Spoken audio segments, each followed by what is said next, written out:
obi a wadwempa awa Ghana ho no the NDC fo aye ne be kire ne se omunye nipa eto abama wo mo enti se nyame yadom na se 7 December wo so na ahoden wo ho no asore se okoto aba NDC enka wadwene woni okoto abama wo mo no fi se wo do man Ghana na opekwa ye be fa so akyekyere man na ye yi a hunu se NDC ni ba to enya tumi a onfa moa o man Ghana or the sell man no omo de no because party e munipa de omo pese dollar nkosoro petrol hunya den ekomumra se tese hom sinu omo ban obi bom pa se o man be yi no no mo bom pa se o man nsei enti as I say ye fa ne se e bia onyame pese obi Ghana fo ani mai hu se NDC fo ye nome omo ye musuo nti yem omo kwan mo ko ba bi mu firi baaye because MPP NDC nya party a ana eku a nyame nsa wom because ekwan Rollins fa so a obeye eku ebe kunkum nipa no de te NDC no enu na ama Ghana ye ho ntoye da besi ne aseme ba da bi enti wo ye Ghana ni nyame adom koto aba amfie nan the NDC for the Ghana for afemu no enu nyame ama ya kwanya opportunity no se yenya wo mokwa mo mfo mu musuo nko penifo si busuefo be so wa ye de tori nkosua ne pam no tumi me pam wo mo na mo mfo mu musuo nko o mo mfo mo widi se mu nko o mo mfo mo niema basabasa no en ko ba bi mu edi free baaye na Ghana for yenya ya asomdwie because obi si da Dr. Bawumia ebe win election na Ghana nya second dependent na me ni pakro ya adwene because they say the that's what you how mu no na we are mo sure me say akala me so mo sure me why na YouTube no yam say emai say abaso do so be hu anu share with me because me sure no ha me hu nipa bi so feedback ne okay ewa ha aba as be see ne buy me hu no ha baby okay tie so afi obeta ko YouTube akwa hwe na krata na ye de to so kenkan no baby me wura ho kakra na afi de yam say babin ebe so che say ono do Ghana chain president Akufo-Addo na meka ne plainly babi jire se wodi nyansa chain president Akufo-Addo ne naban panifo nyina enti afedi ono na kire se campaign hu hia chain amamuo but the makers say me right dia o chese campaign hu hia campaign hu hia chain say aban no bebu oman no se de emra no e de ahye ne nsa se omu oman no da ben na constitution no 1992 constitution no e ka se ye koto aba aban en suspend government business na ye koto aba nwie fa na consider ka se ye koto aba e wo se chenchena government business must come to a halt for parliamentarians or aspiring parliamentary candidates to go on a campaign trail. Here for the basa. Kwa kuna uke bibi asa na mikasi ya fatu so. Nani puna mika? Babi na semia. No babi ndiye. Wahu se adiena oye no. Opese obu Supreme Court ni mutia keke. Ba waseda. Opese obu Supreme Court ni mutia. And you see, majority no de krata no ekomano no. NDC for so a trocata command se man in free parliament. And frankly, could you so aka say omoko parliament aye to bentia wo. Enti your day NDC for the na aye adwuma aha. Enti na me ka say wodi tumi e hye ni pansam a na wahwe se hwan sam na wodi tumi hye. Ora babin wada bibia di ama na kye se oye kanka bi. Oye tin oye chen like obi a chese onfa bibia enye hwe onfa obi enye hwe enti oman Supreme Court kese no and many afenuma kinsa and can make back to the Supreme Court for contempt citing for contempt yes no matter consequential orders na we are massa citing for contempt because adia papa na ye no and he will go down as the worst speaker at Ghana enya because we Ghana constitution enutia because constitution no e can say the law whatever law we have in Ghana, say the constitution, say customary law, say a year case law, and I say bibia common law, bibia law be was I see subiano. The Supreme Court of Ghana, the law is what they say the law is. enti yɛte asese yi Supreme Court ene emamuaye ekase ade we ye mfa ni nso bim ne mfa ne nsa e Ghana ha se ya emra ne say that is the law wa be bu nanimtia bia no wa bu Supreme Court nanimtia and o sa nipa no wo ye president kra no a wo sa nipa no ye contempt wo ye president a yetimi impeach you two ade so for disobeying the constitution but Speaker of Parliament ordinary abon ho sa afo hene and why say obebu court nanimtia na ede na nika na endaso ho se huebe enadua edi animu yi the Egyptians you see them today you see them no more na minyi ni say NDC no amukura no minority future minority no ebe nominate babin biom senya the previous minority no and nominate no I don't even think so some be say from pem and nominate babin biom some de na eko hey America we buy abo papa ehu yi America aya bokwe ka abo papa ehu na full plane na otwi bia ekọ Dubai ekọhwe no ho yare oni okonso ni nipa 9 ononko akura soldier for police for dumi 12 ebi woni fie ebi ewo parliament ebi tinika mu na ebi yesei okura motorcade na nipa ko wuwo so na say utum say hey afraid the Ghana for your trap mama na sen tenten na we are badwuma ani atio ne ekosu nyina no last year last 4 years Bray and yetimi aso in a new parliament na this parliament no ebraba aba na ebui wa hwe ya ebedu da be kan se ye kogu parliament no ne aso in the new parliament kra no na still yentimi hu ba bia NDC for betena ne MPP for betena because odi mogahwiegu ene hyase nti opeso odi mogahwiegu ewie meka mogahwiegu a onto yede no ebesi ade so no ento kwasi ye ema NDC MP fa blade e de twa MPP MP man mogahwiegu ye nti o ya ade e be ya ade e be kasa parliament ye guru no on be say twa blade no biom na ama moja asan hwiegu NDC ne so ma ye bonsamfo o mo moja no mo de eduma ora kwa be ade a wa ye no kwasem e ha adwen ntu ya MPP ni a na okoto aba we Ghana na okoto aba to abama MPP me say MPP ni bia ni ho hwe ankaba now MPP for na yese ya ankaba now omo ankrofo kra soreti omo nka MPP ni so ya MPP ni na ka MPP eyijo se wusu and drama kwesi ama Michael Kwe na ka Andiapia kubi munti Andiapia kubi no kwa tesi abonti oh ya ka jesa da wo ye ne yero ankaba now President Kofi friend ye Ajani say NDC ne panimu nimbiem na party panimu nim de the party is gone ejimi a oranyo bi atu won that's very abo that be o say party panimu nim no ebere na nkwada ejimi a wo manyo bi atu but they still ne wi abo na say nkwada jinsim hu na me pay no you know they are fine MPP mu obi ani ho a wa MPP mu a obetimi anya babini ye nu afa ne ho adi obenya ni party an wa party for kra be sori atia o nso NDC di eja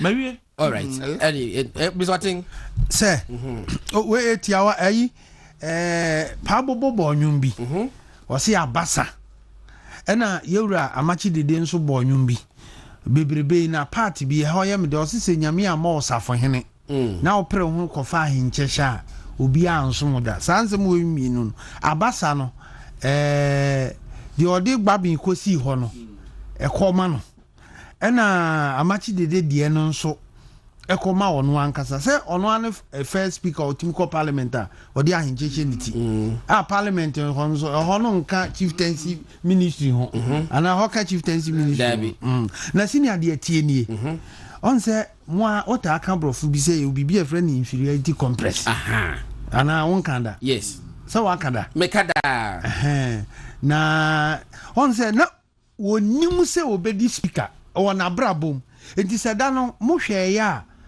saatama pinchen kakra ba parliament na camera koto no so yede ne ba no na wono kura nya wonim se yato abama no mpo se won na ye speaker because na obi anim se sobi tafrachi common sense approach ne kire se 137 138 webe nipa yeyi no wa MPP dim no na obetumi abeye PM ama mrase bedwam yeah enti ko ba sa en nwanwa eni nti eho afoforo ena wode yesa but enkachi nyame ya adom a ene aka na maako du na chese hwebe na dwuma obedi ye nyina akọ na de na dawuro ka ye hu ni se de wa ye no emra bia ma no ho kwan se wonye ena wa ye no sabre no parliament na wontimi sitire na no nka se atofo se momo ntra aniwu on si nyeso ntimi na niwu se okoye sa na ahomaso wodi mu aha na wo mu ade okay na mebebre na aka tintin so wona fa wo mu ade na niwu na fere na ahomaso adware no okay ahomaso adware no se me the picture better so how Babin sees himself ka na mo fa nto so no be afre Babin ho adwale si enti media de mi hu ni se said na the rule can I think that Safenyo Mark will bet me I go back to Supreme Court. Me na ka be say hu hia but I think that hu hia because Sabre say parliament me nhia no ma approve niam bia abaya adwuma for best suffer from January to March in terms of aketu I mean bia na government no be magic bi dia say Sabre parliament an kotrase a omuntimi approve aketu e de be ma first quarter na for next year no that wuntimi enti basa me nana ana me wofa ono akira ade na sabe obi suni ne ban tantanti na obetena fie ana se bosome miensa ekomo bedi wone ne made asenye na de eye ne se nyame adika kasa wie de de wo mu no na you see da me hu se papa no ye trofo ye da wo kasa wo kan so ono de obeye speaker ma Ghana nyina onye speaker ma NDC onye speaker ma MPP yakope parliamentary board no o ma ye the force ko point ye se dun ketia tena mu nam se wo wure wo trofo fa ye se dun ketia ya political party ana chairman enka parliament board yo obamu den obamu san nanso abasa enti wo de senior ye nka yakomanto ye we akoye mrasem ye nim se ye wura fanyo markings wo nim de ekwan ya ofa so a okọ ma Supreme Court o de nsem ko ya ensem ni beduru ba bi a yaduru ya abase no I believe say omu betu sa no mo ntimi de misusu say yanka yakomanto nyame aye awie na bi a consequences e wa akire ne ye say mami musa say parliament ntimi anhia for now up to be a next week na yakoto aba no na se ko ba say your friend say omu MPs no dodo no a lusu a ada BBS MP ni bebre a lusu a na sabre no menti niam bi ase o senior menti niam bi ase because enti parliament no say yekoto aba no na ye ana 7 December no so a na o ma nkwatana se a na kire say sabeta frache ye guni sen Mati be ba she she's screens she's screens say oh we na wo mahu delusions of grandeur na e ka say delusions of grandeur do set tuntu na won se che no sare ni pakoro no wotie ni sutie say no wotie hu na bonten ni bi ase bi no bi ase info nyina atwa kire ni say no wotie okay and na who says what shall you yes I shall was a butcher bottle and na a yisa bullet to who say who say or who say what you are here pro also seen obia prince okay also what you are the four dance no you huna bontin say what the true state any the midi fast tuntum a kokko bia anim ba ono no hunu se abotre bo no hunu se abotre bo ne se asema me kan ye abam de odi fo ni ma we nyame hira no oh I see and this nyame a mosafo hene no oh okay that's how me dasi ba de papo Eda ye be kan lanche materials no so no me kan wasa bi ato ene amumi amfa video phone obi si musa se o se brofo no ye bo ne se sa na obi atura mam the issues of self grandeur. Oh, okay. Nti awe na koma abamba be. Aye, it is a time be can like matrasem no. Ne. Na me ka tell say bisa sante. Sa picture bi no fa to so a na ebi ya. Why? Nti sa brofo enipa mienu a osusu si ebetimi de asusu wo mo ye alanchremanten. Ene abamba be. Wabu ani ye. Me da se. All right, nyame adma e go be 231 mo kona ye be cross over to MPP head office on be press conference e wo ho no mo. E go be 231 mo kona ye be cross over to MPP head office na e wakodi enkomo ho no mo. Na me de isi abato na ye to no. Science and data. But me saka nyame adma na IPG Institute of Progressive Governance for a press conference our press center alopa 10 o'clock almost aye opinion polls ni bi ya nyame adoma china akukudam we professor for lecturer for be brain almost aye yes bla bla bla o mu twan tro se wujaf eti nyame adoma china almost de ba betudwa alopa 10 o'clock na masahu ba kubi ya ne de 100 constituencies ya swing baby obi ahoden se de soro pa no and also so mahu o my special post bi o holomo a very very interesting about one yeto I just we decide say umpie nkoto aba and a lot about me emeye president the moment awa wo hwe me awutie me social media ehefa obeye wadwe se nyame adoma me da na wotwe obeto aba no the moment a wo be pie frufie say pe ka kire wo ho se enkunimdie na ekọ no wo pie na ide enkunimdie no because obi eni ho no ma woni 1 cedi a woni 2 cedis I so free 1 asa no akutu sana tenin etu obi so ye billionaire nba ko no 1 cedi first asa no ko hundreds asa no ko thousands am na ko millions etu wo na wo ko to aba no wo pie fra bon dem na wo ko a wo hu mu se bia wo ye 1 okay na so wo ko to aba de say pe what be money be 1 million person okay to vote for Dr. Bawumia it mesre tisia bonten and the number 1 okay baby ya dream afela John Mahama ne no kra na wo kan John Mahama me hu ni minim John Mahama chepa o ba le no kra ba ko wa kan die wa yade wo say amanofo ono John Mahama yeah eduru abato so a entro anu odi fam woni no kra no so won ka entro na wo twa sebe ya Ghana fo akoma bedane amano so kan sa ye wo ha enokre betimi abama ko betimi bo die sese o modi fam nyina ye ntro na nakra de o se mampani akoka se mampani di nanu akoka dum so ase minim na wayi mampani ano on de pedifo anu ye ensem wo akeka na no ye no yini nyansa be ni yo kan nyina ne se etwa ni nsunum wasa ko tu bible kra mampani akufu ade se ohwe mampani akufu ado a heaven ya ye kan mampani akufu ado me di tape nam de ama wo se mampani akufu ado akoka se edina no akobo ni 24 hour economy nso 1 second mampani ko kan se wa anso dum so John Mahama se was of dum so the year 2016 and then President Kufuor ba bemu na 2012 2013 14 no title 15 16 no o ye adwuma na ohwe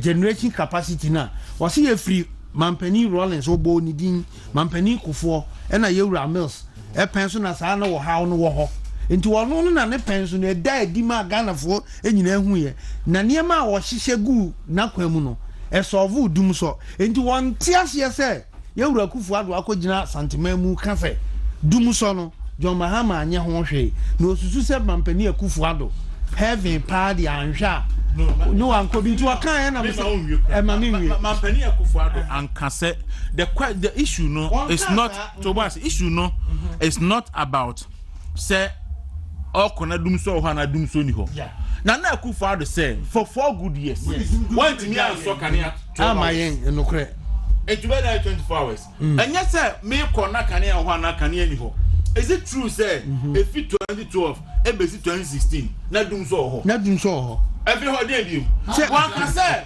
na Kufuor can say wo ko no na dum so ho a o say 12 hours crowd me Magana for like and no say for 5 years na Ghana phone ya kane anya adwuma meme say kofodia na meti adwe so ufi kromu ba na do Paul Johnson and na kofodia Technical University Johnson na traffic light na ho no adum pa unum say okoda sum ntudu wa bo say nipa no say commercial car na atima because obia nim say adum ide na say munyina mo ko eden mo kodam and we have to endure asade na for so 4 years. 4 years. Yes. And you for that small cow senior coupon. Ono boni hu dua. Senior de obehu abase asalam down. Me ba ko di fufuo no me te di banku. So nim se fufuo de. Wo fa ho anti sisi ye co store ho. Satam 2015 senior na me wo ATV wana na me ye adwuma. Anti sisi co store wo ye say ma mi di na mi bi ba ye studio ho den.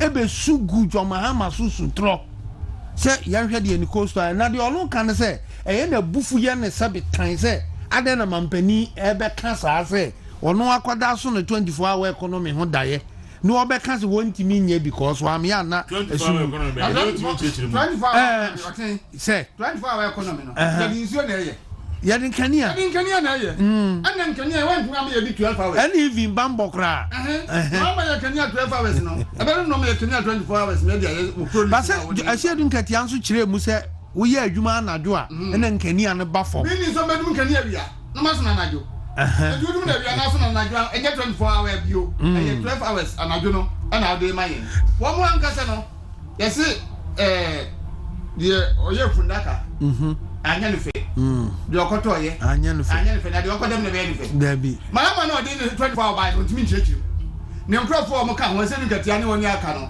aye mo asem nko a ye beton nwan ye beton akrantie ye beje bo eche ye de nantie ne asun no begubuom ye le anu plamo ma dia ne nyansa ne kwase akeka nko a nyansa bi ye I think say ne how I think say ne how ne say na ne how ne say adana mampani kasa na wakeka na senior ade bia ye me ya ene asem we baaye ye ne anuanom sem trofo ni bi aso asem no mu kan tantantan e ka se mampani akufu adojo Mahama se onfata heaven ye ka ene ye ka no ekwanfo tantan so obi mfata heaven no na jo Mahama heavy pa obeko bi ni de obeko heaven de onko why na timi kire wa nyame pe obi antimi no ni nyankopon no mbo wiase no na jo Mahama yi ye ka won de obeko heaven na nka no kwa betimi aka se jo Mahama pa de so okono ma nko bia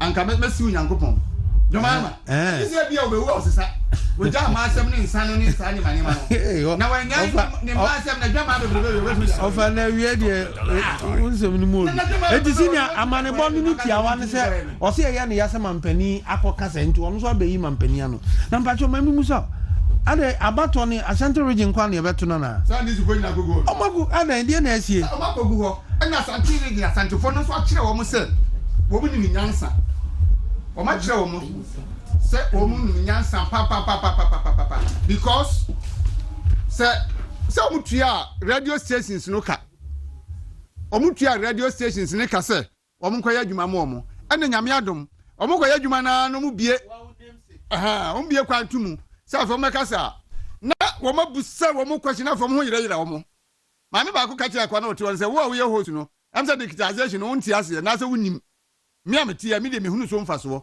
wasi wo hunu fie no kane no ukwa hospital a ufo denti no enipa no kratimi wu because yam ko yin folder mra yam fa nkosiri ha no ansa ne adina ko doctor ho no utu anya ya no okọ ene doctor Bawumia nti ukwa ye hia se ya ba odin ye gina ho bi bia fa ho bia no na ba enti kumasifo no a omugu kumase no a kire radio stations ahoro na jo Mahama no mbo mo pa so mo kwa adwuma mo kumase no se de mo be yende mo ham ho mo nko mo nkran nti dodo na se dwane abankran Mr. Sadepa me da yi bia ma me da yi bia ma fatos ba me fatos ma me na abra wo hwehwe no story no ye Thursday 2nd March 2017 Thursday 2nd March 2017 mu hwe date ni yo Thursday 2nd March 2017 Ghana web na the story by Mahama will have ended Dumso. Would have ended Dumso. Okay. If NDC was retained. Mahama will have ended doing so if NDC was retained. Meaning that they didn't end doing so. Director of Elections of the Opposition National Democratic Congress, Samuel Ufuswapofu, says former President John Mahama will have ended the Dumso crisis confronting the economy if Ghanaians hadn't voted his government out of power. According to him, the previous government made several interventions to improve the energy sector before exiting office. Mr. Ufuswapofu noted that Dumso was expected to come to an end by the second term of the Mahama government. He told host Kwame Sifakan on Peace FM's Kukroko that, quotation, in our energy sector policy, it was expected that by the end of, if we had won power, the 4-year period, Ghana will have been completely self-sufficient in energy, that we could have even become a net exporter of energy. I can say that to all intents and purposes, before the government left, as for generation capacity, we could generate enough to meet the demands of the country. As at the time that we were leaving office, we were not experiencing doing so. And then this, we did a lot, invested a lot, so. But also Martin. 2nd March. Yes. 2017. Yes. 2nd March 2017. 3 months into Nanado's administration. Now, Director of Elections for NDC say, Sakai NDC twice and Dumso Bijay. If you know, second term. And the bed doom so Juma. It's a can no not in the whole ma. Second Mahama and then doom so before exiting power and before exiting office. 2:30 I call over I call NDC MPP head office. Kwaku and then the FA science and data then and then na e be share constituencies bi a key constituencies say amount for a share. And I say NPP for and all the political parties do many call because those constituencies vote to know in the last election na a ben pa very very close. I think the Niana Ben Pan was 16 votes.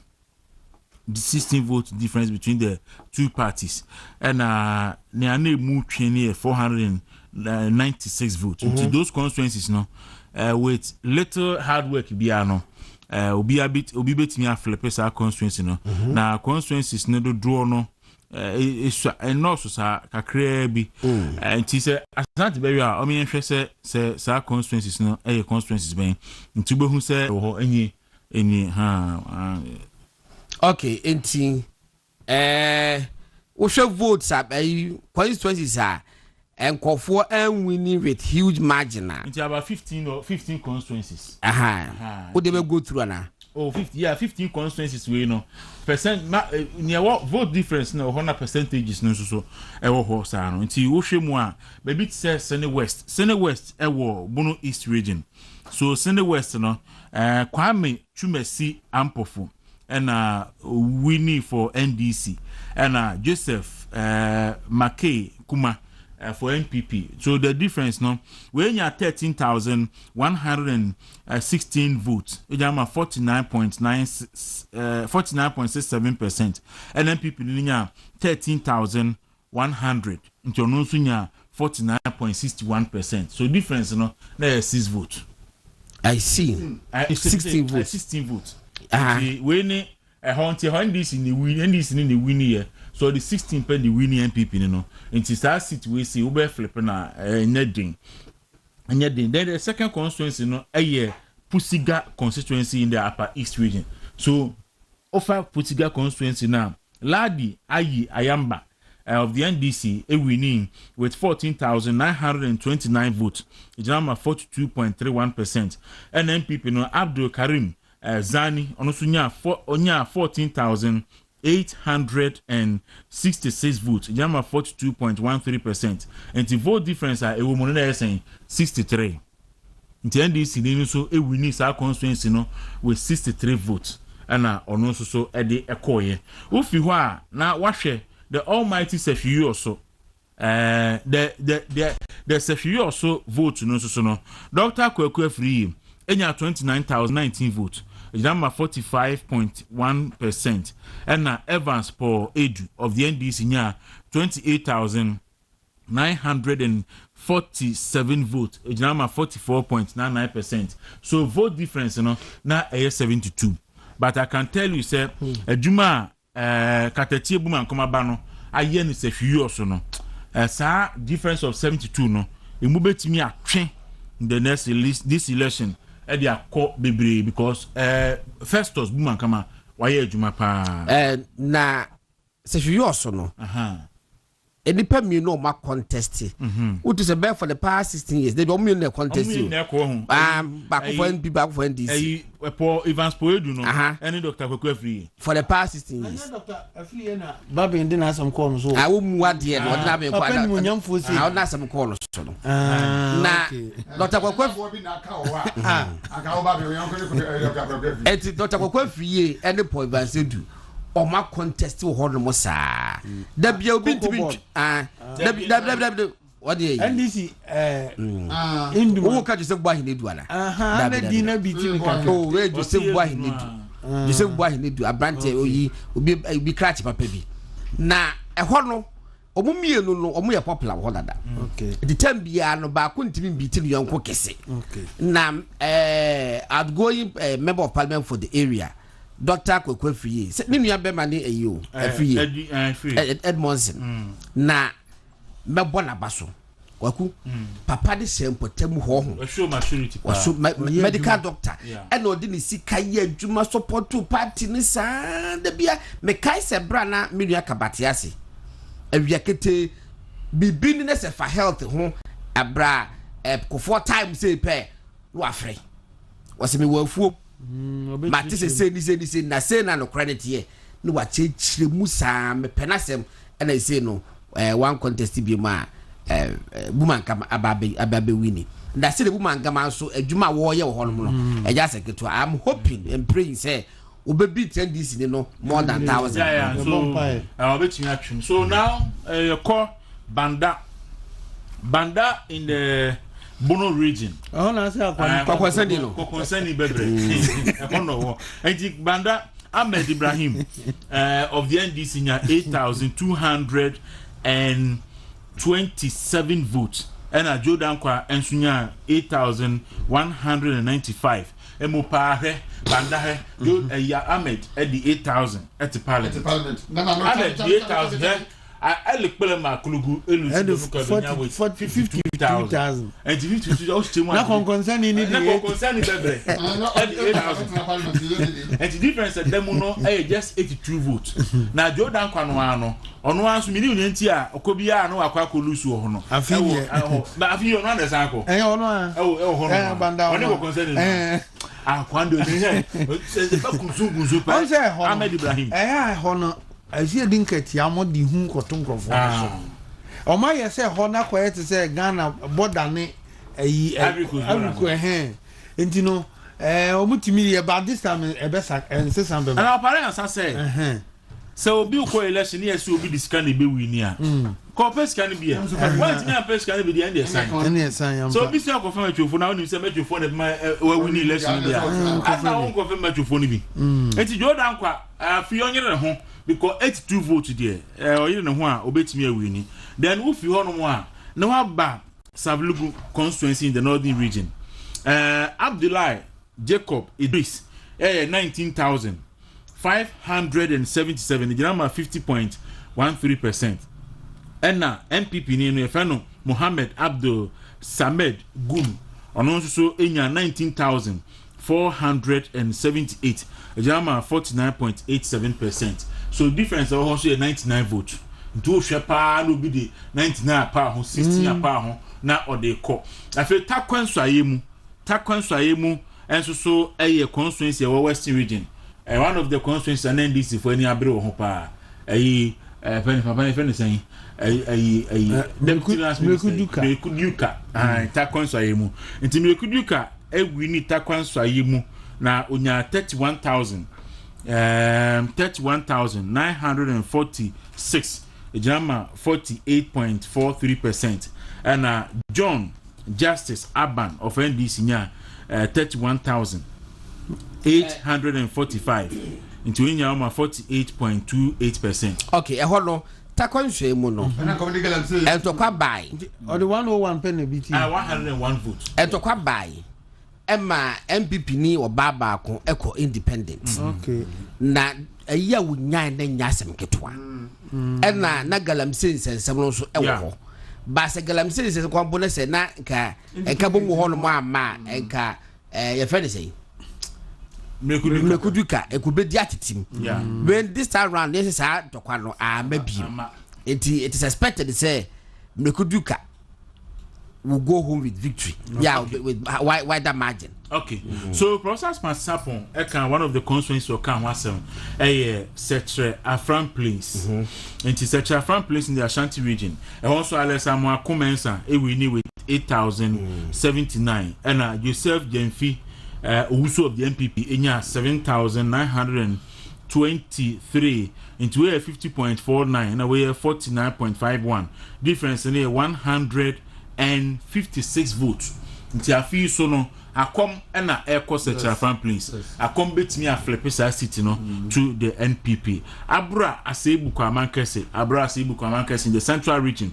So Evans Morris Donko enya 25,048 Jama 49.19% and Felix Kwachi Fusu enya 24,872. So what difference no? God in Felix Fusu. Yeah, better be as you call baby dem. I call baby dem. Ono some na mo kan. Uncle you now also contest. A different contest difference in here. 1 7 one no call baby dem. 6. Yeah, and the advantage that MP no, bet me I disadvantage. Is that MP no on a coin and then first coin no lose primaries into one sound could be a new candidate and Abba Ewo into the difference and that one so here just 176 votes.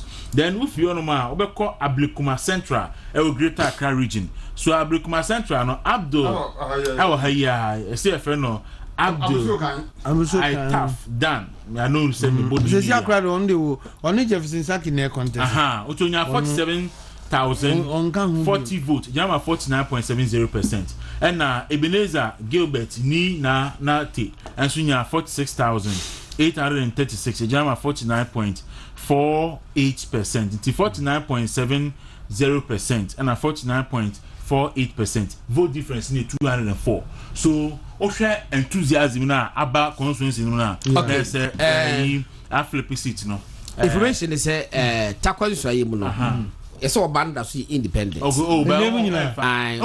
but see bisa kukumawu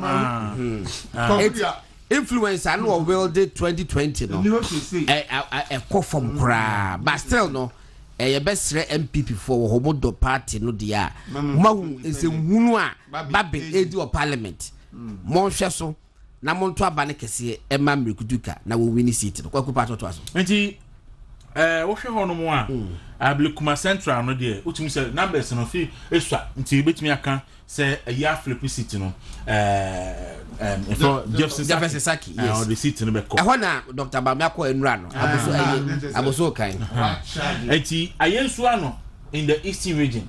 So ayensu ano constituency in the eastern region.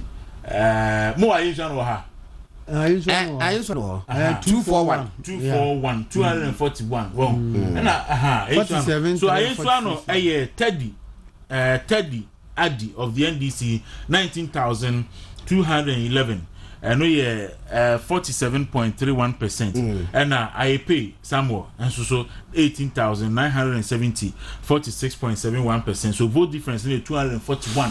So now either if you as you do a kama or so no or boy juma manfo agina tum na I say honorable I pay mama mona baso me report I mean I say how the me am me person me report I mean I say on fence no so atiesi ma afedo atiesi ma o ye obo awura na ye adwuma o ne kama anti say o yes ade na say wa ya ade dem say e dia ha de o ye papa e be kan ona boy pay aboda chi wa ha ba ya ti say from aboni na okodi akire na ya ti say o ye adwuma ya ti say o ye adwuma nti o ye adwuma de a say onye no ho na onye adwuma. Okay, so abra say na no say mate ti fanti akwa enso so no ye ayi asiama amankwa asiama so olusu primaries olusu no election olusu primaries so also difference the NDC near ntemu no 379 votes. So amankwa asiama no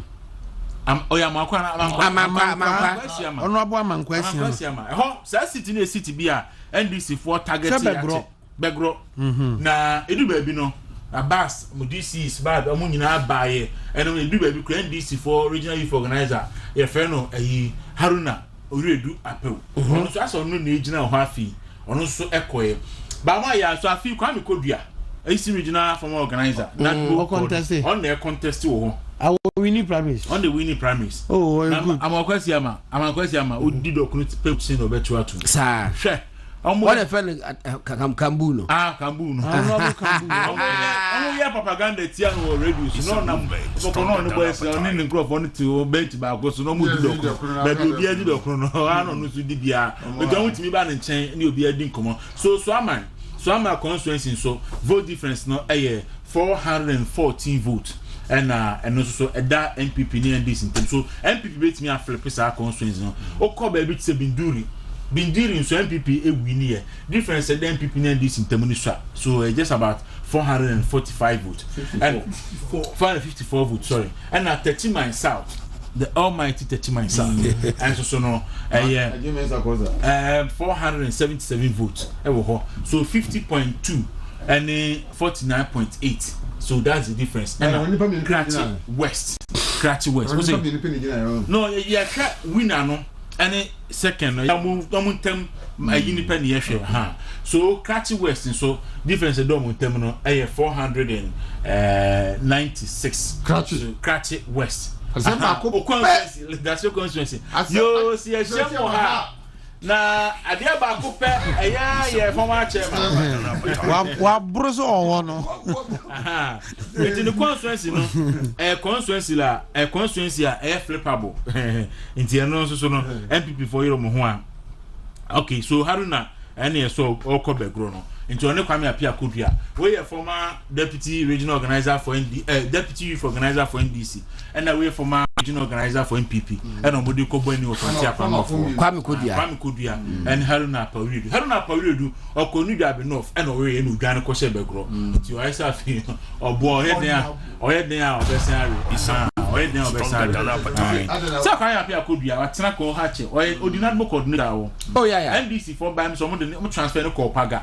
It was say or track mu abe 4 days. O kodu ho no hu say the hot here no. E no san fa the back by. All right. No yes, fancy akano. Bawumia na fancy akano district coordinator Emanadu. Na NDC for by no mo tam no kotro no twe no baby. So the 4 days were pass. O du ho hu say there. O say we dey we no have medu me chini ma bre. E no san fa aka by. Senti we constituencies are margins no ebenya it's a very very close pa wanya lejo kuku so lejo kuku eben lejo kuku dey 1000 there 1800 there it's almost 2016 say what in Bejiska na kutu dey me bicycle park ya but onim dey jam me di bem dey nti atisa say senra me ko constituency ho nti esa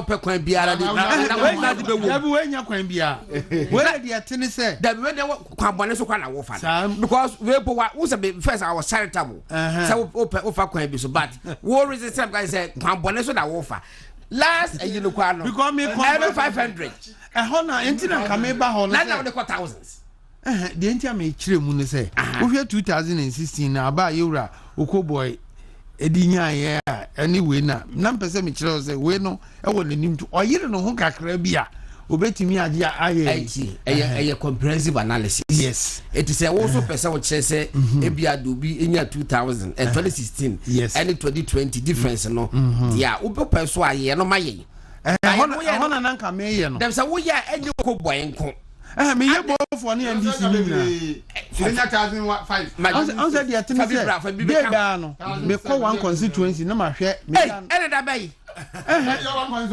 Some work. Oh, na say na my yard. Na say enyuma doso. But I was so kwaza. Oh, there be on say there were people sonko and there were form sonko. Me ko hwe form ni wi a na me dey be kan people no. Do hwe form who figure no. Oh, a form ye man. There be people so figure dey to her. You better dey form figure be to her. Oh, there be me ye na me dey aba. Enti na me busa adawro say.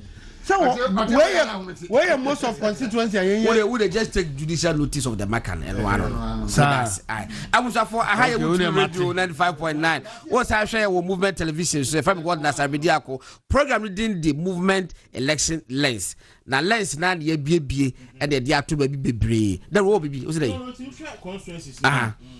most of them now MPP for Ejimaka Krebi na Greater Accra constituencies no Greater Accra regional chairman Divine Agohom so turn the twice yeah Divine Agohom so turn the twice oh na oyire ne ho na the constituencies do go look aha na numbers in the war Greater Accra region aha and na numbers in the war because Greater Accra region quite about say 3.7 3.5 million I think 3.5 million and we Greater Accra see inti ontimi lusu guard onyere na ho kwa obefa so a obe protective vote no kwa obefa so obetimi secure more vote e dey ama NPP in fact most populated constituencies in our Greater Accra region look now Domi Kwabenya is doing around 182,000 voters ewo if you ma Ashaman is also doing I think 180,000 or so Amasaman about 176,000 or so because Domi Kwabenya Ashaman Amasaman Adenta Madina any slime English enya say nipa do so ho enya so by land we can be population nipa opa over the first 10 constituencies so new site we be so nipa umpa no a emu do na wo Greater Accra region see enti the honorable Divine and honorable Mr honorable Mr Divine Agom Madam Fidia will be now here. Yes, Reno. The former president. Former chairman. Yes, Reno. On San Huasi. On the minim on the minim. A Parker or Dalai on also ho. Regional secretary. Oh, na. You bedding come over. Because vote to do now Greater Accra see. And fortunately for MPP no. Domi Kwabenya MPP MP na also. Amasamai MPP MP na also. Yeah. You see Ashamai any Adenta any Madina any but Adenta say a hopeful say by November December 8 no na akosia me no Lampton so adwuma o ye Madina no ekoyie pa ya Kasim bomodin ewo ama awo ayi yes this your hokra why no go area for NDC in terms of say bia ye nhunahuna because what the metro call no the metro beba the one they say NDC for adom so pop and the one they on say peace about on peace about peace about yeah nti ya Kasim ono so oye adwuma ya Kasim so eye adwuma nti baby say asamaba na Greater Accra regional chairman no that be was na me aduma ifiada oh yeah obebia and yam wadu ifiada wi obeba okay ojane shewa there be na say ya money di anko mfra no bas wo tie ye nti e bo ni nti eye say ye body onko ba bi o ha ye chairman na me nju wai awawai say na watu fi aka wu no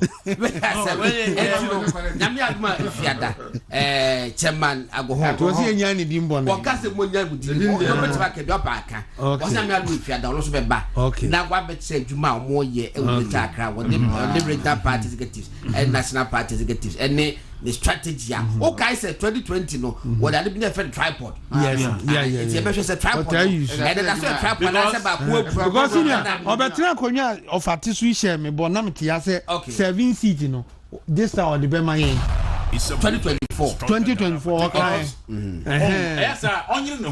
Nangrofo can say no bano or the 7 votes in a bar be the regional chairman. Yeah. Or second term Yes. Now in Greater Accra about 9 swing regions, swing constituencies and Greater Accra region I say. A swingy a bribia in the in elections. I believe Kuma Central I can swing no home. Adenta Amasamai. I don't know the reason why in Tia Amasamai no a bear swing. It's Amasamai. Okay, my Mamira. No, only MDC. Amasamai. Though MPP are winning, but I think they're 96. Main shadi. So Amasamai constituency no. Omote okay for presidential. Omote sa constituency way. Amasamai constituency no in the year 2004.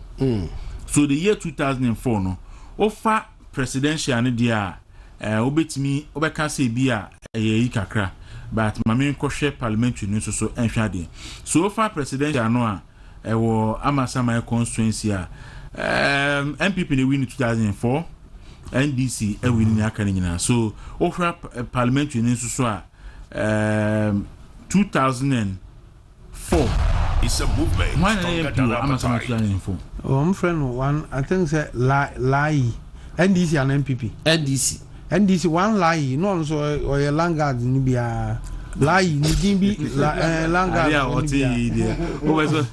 oh there be say through and on ma we be popular and now we differ one so la that de kotupon la that de say because enemy o say who DMP Amasamai you say so ko Langard okay so Greater Accra potential no e wo ha no for the new patriotic party no very high inti so mo hwe na omutimi etoto ni mai so afi tam east here set my east eba back to the new patriotic party afi kan bia so set my east etimi ba me amadamfo honorable Asare Odampton afi die honorable obesi fam NDC MP madamfo pa ba no hojo oh ni hu ni asem so ma omo ye onamfo de omo hu anwa nka be no ni hu ni asem honorable Asare Odampton MP for Tema East na godo ni NDC MP na no me sorry no I send a message bi na honorable message no the buy no man tiase ba me bisa no so wan chrema say but bi ana me hu say ni maybe because baby so Madina one of the constituencies to watch. So Madina say mostly no if Madina so in 2004 na ya boku Madina and omote so 2004 no NDC and win Madina in terms of presidential vote mostly no ya na margin is 2094 2004 MPP nya 46% NDC nya 50 2008 MPP nya 43 NDC nya 54 2012 MPP nya 42 NDC nya 56 then 2016 NPP nya 50% NDC nya 49 then 2020 NPP NDC nya 55 MPP nya 43 na Akufo-Addo so presidential no so parliamentary so Madina constituency and so no yes she say I hono na asimo wo no ho Madina asimo adenta no adenta Sologo na no wo Madina Sologo free ona man ba ku bi no Sologo from na my money di oh man ba do aba franto no money di okay Boniface there money di eti Madina so another constituency to watch then but Madina no me say lamti do na fe lukumkom wa we ne be me ya aden were so visible very very visible na what take it back to land to his own hands no wanam but friction kakra bi ewo 2020 elections Nanado as president eba ho enwumre no moment man ko bi of akwachi ne ko of akwachi of blessed memory of akwachi e follow mu na no frɛ me and Gordon Madina said that kind no emfa MPP belus na me say dey was say entokwa bi e wo party for ntem ya Nanado kra eba no te say stage of mo bokoro mu ntimi mo nwie because of someone fight because of kwase antokwa na yam se kakra eda so we akiri eti ha ho ka na consent chairman zade mini anya dollar na maybe hola da rotie that dollar is dollar oni dollar constituency I said that rule no eto adenta oh please that rule to about nya adenta that do to about why okay but the constituency or timua about that rule to adenta Medina or to adenta masa o we demarcation na the minimum ho mentra o we demarcation na baby that rule to no that o we was a department no nka lankwanta na ho ye kan municipality dia that rule nte lankwanta me bacho and the high team komo ye die I talk about municipality or constituency offense oh but constituency na bit me enya bi eti dey dey bia that rule but ote kiremu na afi yankle mo ma de bai but ote me constituencies enya constituency never be at oba enkra what constituency ben oh I dey asem kure there be we kana me hun sa me I don't know bia baby otin problem na me ko bia me onim and your thing na say this particular election na ye koi the two constituencies na ye be win Adenta and Medina ni Adenta. You see, but still doesn't take away from the fact to say what's Medina according to electoral commission and this assembly demarcations me o Medina constituency but according to a geographical idea okay it's a rapport nanka very unfortunate naki ye ko bodi naki ne Nicholas Ando one year PC for MPP ye ko bodi na kwa kodi enkomo but ye cross over to MPP head office na kwa press conference na me offer da sebre chairman Nana Owusu Befi former NPP Eastern Regional Communication Director or say or share all right yeah that's say nyame adma efem go na Asare-Bediako e da mu nyina asiwe out of fear ye ko MPP plan underscores his vision of preparing the Ghanaian youth for the demand of the global digital economy. Mahama's tenure, ladies and gentlemen, lacked similar forward-looking educational reforms, leaving significant gaps in technological adoption and skill development in our system.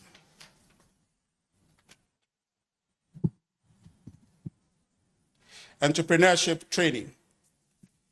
Establishing skill-building programs for the youth to foster innovation and create sustainable jobs. Bawumia's educational policy, which emphasizes entrepreneurship and skills training, aligns education with economic empowerment and promotes innovation and self-reliance. Former President John Dramani Mahama's proposal do not address youth unemployment through targeted education and training reforms. The third theme, agriculture policies for development. Dr. Bawumia envisions a modernized agricultural sector to improve food security and rural livelihoods. Expansion of irrigation infrastructure. Building large-scale irrigation projects to support all-year farming. The Bawumia administration will invest massively in irrigation expansion programs to manage and rehabilitate existing systems and improve access to mechanized farming, mechanized farming to boost productivity and promote commercial farming in Ghana. A key component is soil fertility initiative, implementing soil enhancement programs to boost crop yields and productivity. And this will ensure profitability, especially for rural small-scale farmers, smallholder farmers, and our usual rural farmers would increase their profitability and ultimately improve the quality of rural life. Mechanization support, providing farmers with affordable access to modern farming equipment to increase their efficiency and productivity. Agro-processing industries. promoting the establishment of processing industries to add value to agricultural products for local consumption and export. Emphasis will be placed on empowering small-scale and women farmers with better access to credit, insurance, and training in modern agricultural practices. One of the key things that we'll see disappear is under Bawumia administration would be the perennial glut in production, where we see a lot of tomatoes, we see a lot of watermelons and other fruits that are left to spoil. The intensification of the one district, one factory agenda and the particular focus on agro-processing will ensure that all these produce that are produced yearly are leveraged and are processed for domestic use and for export. Food security and price stability. All of us are concerned about that. Inflation recently, we all are thankful that it's come down from a very high 54.1 in 2022. Today it's come down considerably and is trending down. The hope is that it will continue to come down. And this have not come down just because they wanted to, but they've come down because specific policy regimes are put in place to ensure that food, which is a key driver in the computation of the inflation measure, is actually dealt with, and we are trending at a point where these will continue to come down and food prices will be affordable and low for Ghanaians. The Bawumia plan will finance farmers to expand food production, processing, and storage, stabilize food prices, and ensure a steady supply in the market by working with the Development Bank of Ghana and other financial platforms. The fourth theme is social development policies. Recognizing the economic hardship faced by many Ghanaians, Dr. Bawumia proposes pragmatic measures to alleviate poverty and improve living standards. And most of you are aware, under a Bawumia administration, more resources will be allocated to the National Rental Assistance Program, which currently supports a significant number of Ghanaians, especially young people, who are starting up in life to afford accommodation in our big cities and towns. That will be intensified and that access will be brought. And coupled with some strategic investment to boost our housing stock, we'll be in a position to overall lower the cost of accommodation and access to it. There's also one of the key issues here is energy subsidy. One of the key factors in terms of cost is cost of energy. Reducing electricity costs through VAT exemption for households and promoting solar alternatives to bring down costs. Let me just pause here briefly to let you know one of the reasons that we started a bit late was I was out there trying to appreciate how Ghanaians are embracing the electronic vehicle or the electronic bus public transport system that Dr. Bawumia promises in the manifesto, but yet was commissioned today. Driving from the airport, I saw the bus on the streets and how Ghanaians were enchanted by it. This is, ladies and gentlemen, a fulfillment of a promise that was supposed to start from 2025. For me, the takeaway from that commissioning today is the fact that Dr. Mahmoud Bawumia is committed, and everything he's saying he believes can be done and will be done. And that, for me, for those who are listening and those who have seen the bus, it is a testament that our choice is clear. Our choice of who we bring in to lead Ghana here on is very clear, and we cannot equivocate about it. We cannot wonder who we want to lead this country from January 7, 2025, because we have a man who has demonstrated with a least office given him, least in quote, as the vice president of the country, and what he has done with that to suggest to us that if given more, he will do exceedingly well with that office. Yes, this afternoon, the electronic bus, if you heard about it, that manifesto is alive in Ghana, it's working, and very soon, if you take the opportunity, you'll enjoy that, and it'll be cheaper. And more of it will lead to lower cost of transportation and cost of living overall in our country. Health infrastructure expansion. The Bawumia plan will enhance healthcare access to rural population, increase NHIS enrollment for underserved communities, and increase investment in healthcare infrastructure and services. That is key. And as most of you know, owing to my recent misfortune, I've become very, very interested in healthcare issues. And I think that Bawumia administration will be good for Ghana in terms of his investment in the healthcare sector. A central piece in ensuring access is the spirited completion of the Agenda 111 hospitals and the addition of significant numbers of CHIPS compounds and health posts to boost primary care access, especially in rural communities. Job creation initiatives. The Bawumia plan will address unemployment by creating millions of jobs through entrepreneurship, digitalization, ICT skills development, and industrialization. And I did mention earlier about the One District, One Factory.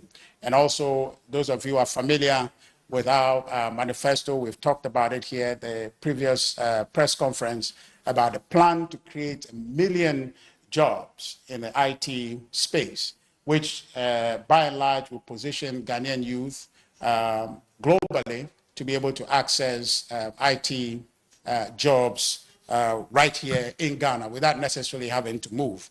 Those jobs are available. What is necessary is the election of His Excellency Dr. Mahmoud Bawumia and the deliberate investment to create those opportunities for our young people to take advantage of that opportunity that is already out there.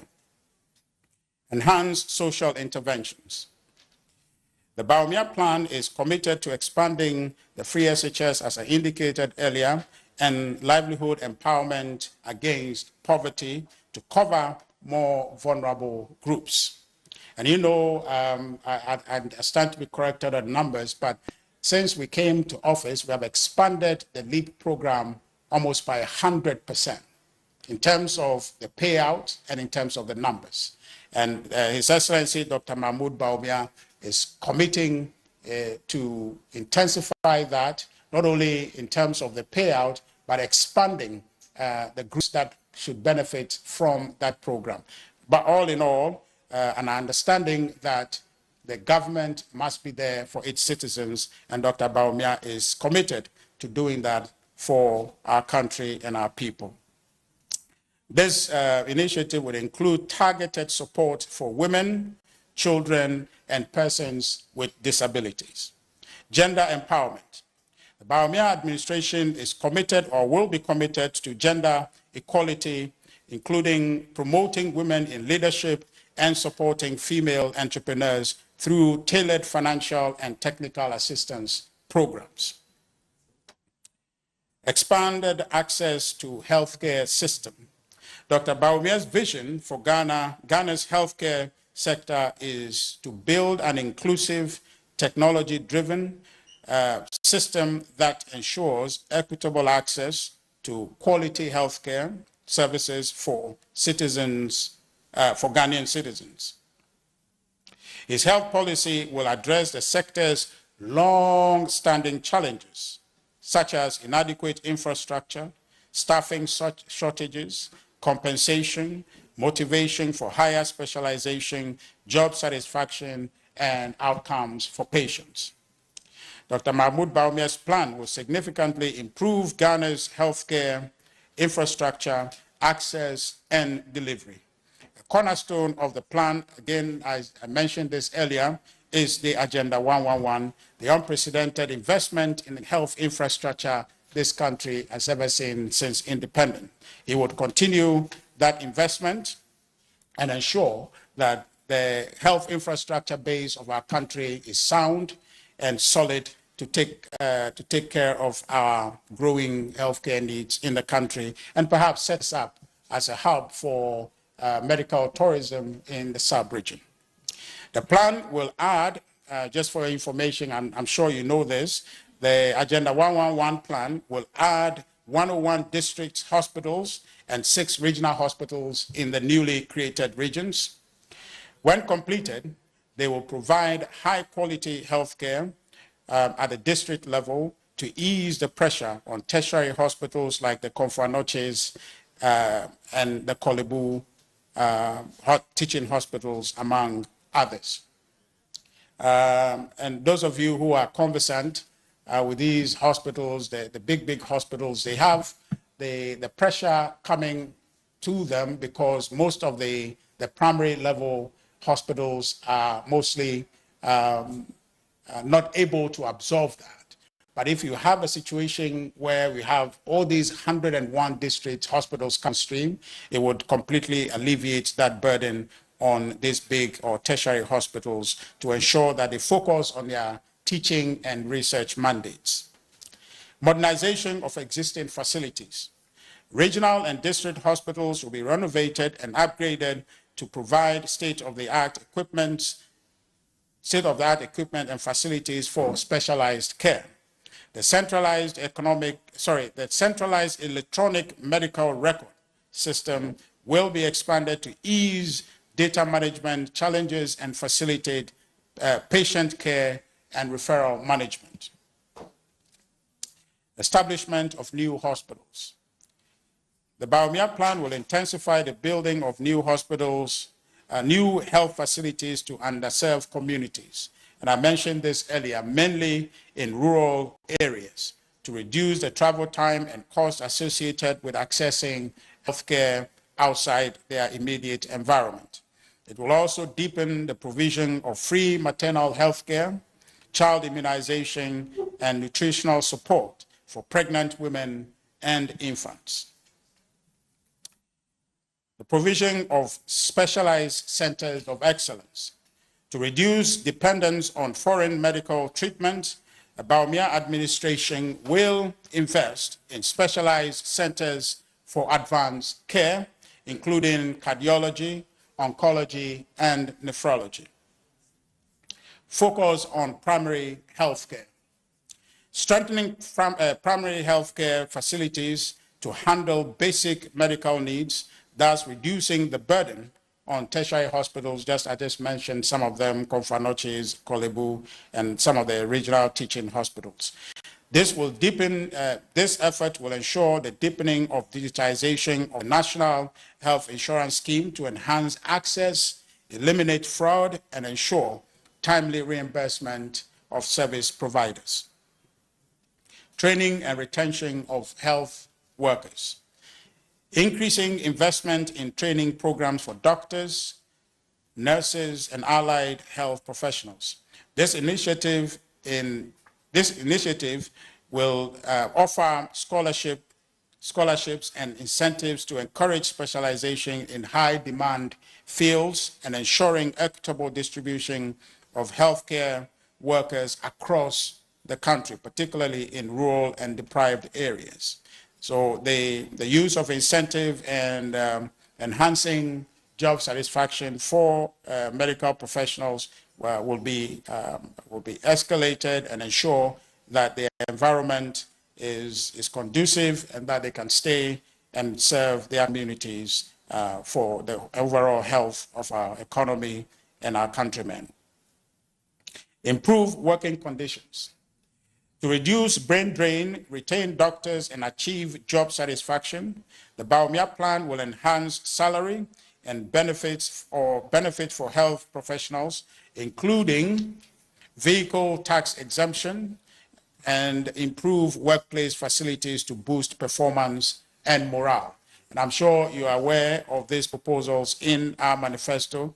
For the first time, medical professionals would have access to some exemptions in vehicle acquisition. Ladies and gentlemen, this is Dr. Mahmoud Bawumia's vision to make Ghana competitive and take advantage of the fourth industrial revolution.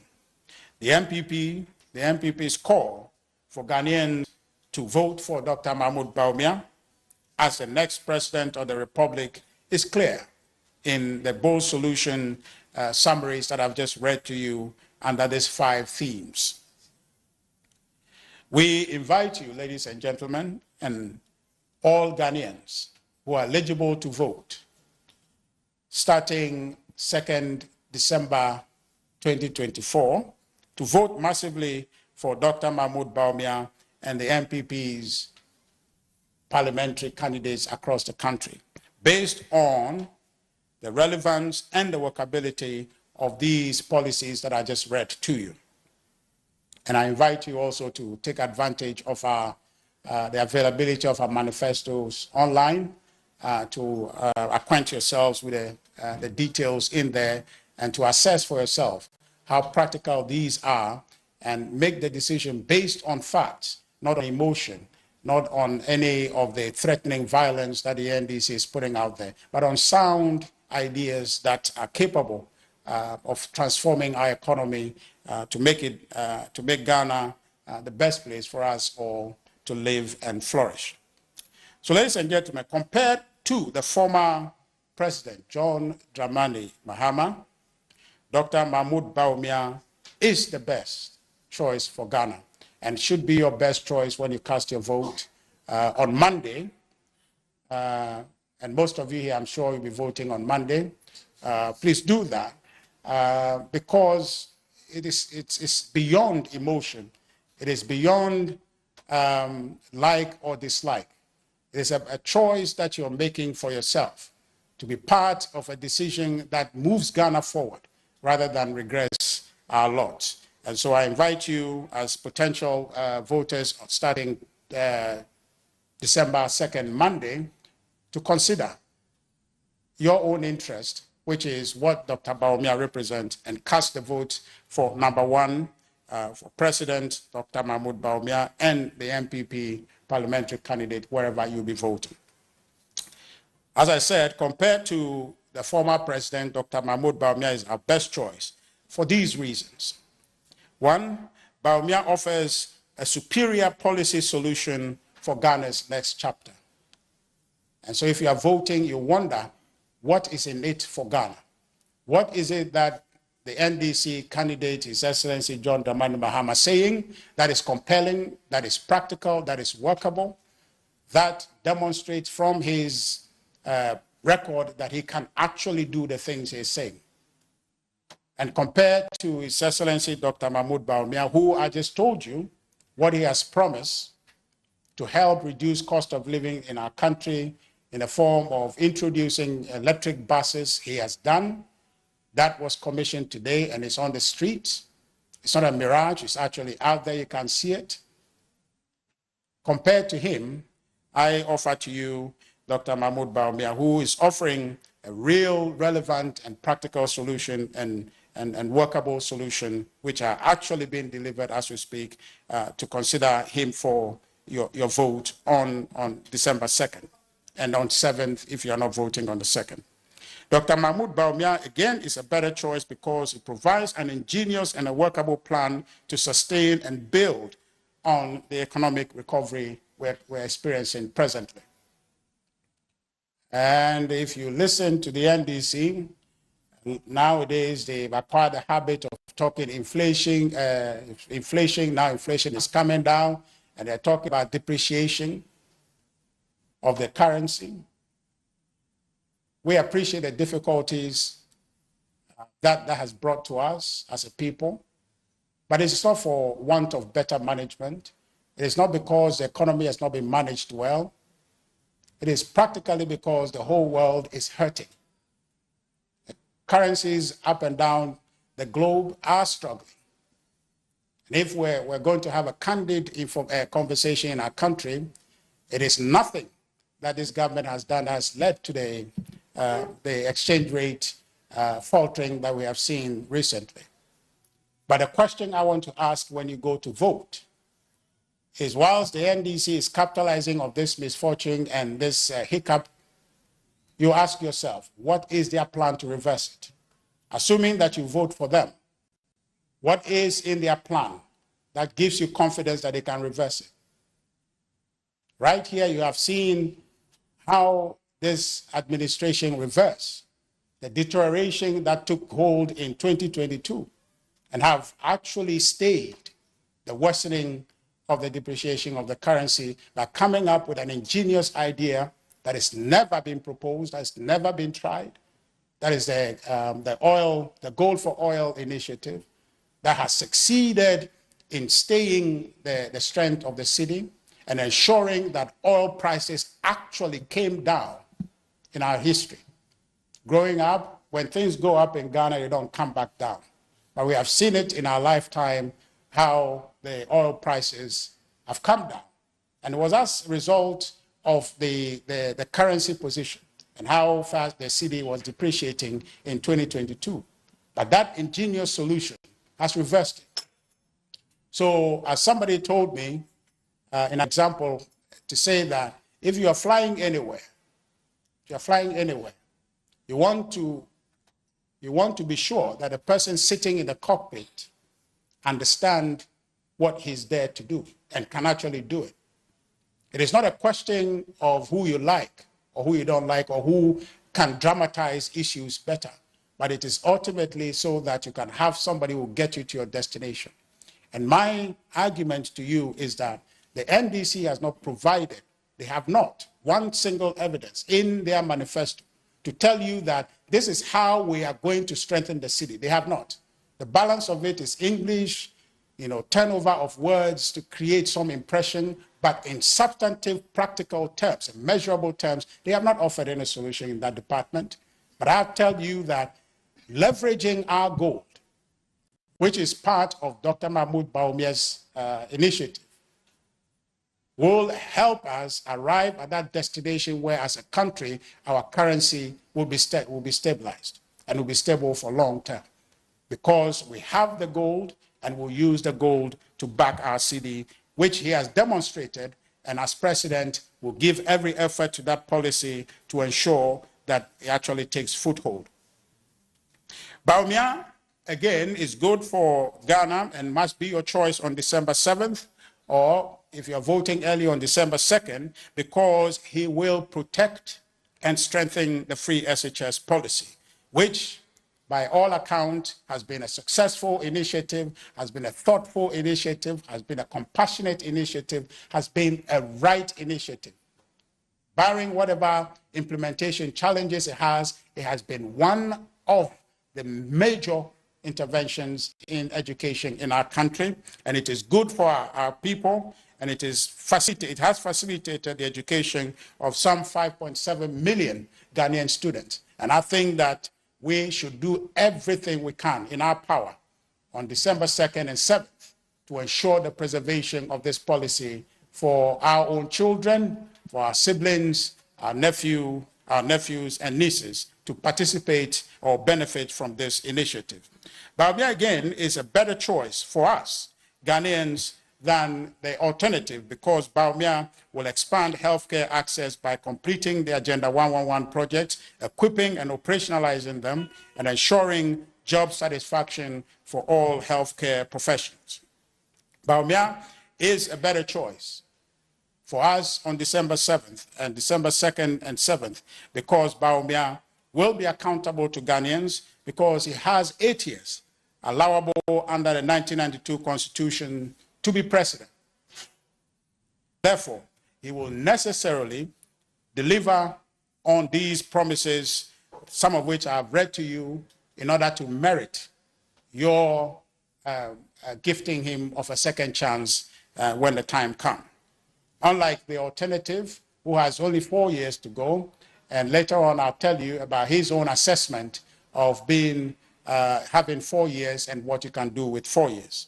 Bawumia, again, is a better option, and as I told you earlier, he's been described variously, but one of such impactful and perhaps relevant description of him, which comes from people's experience of him, is that he is a thinker and a doer.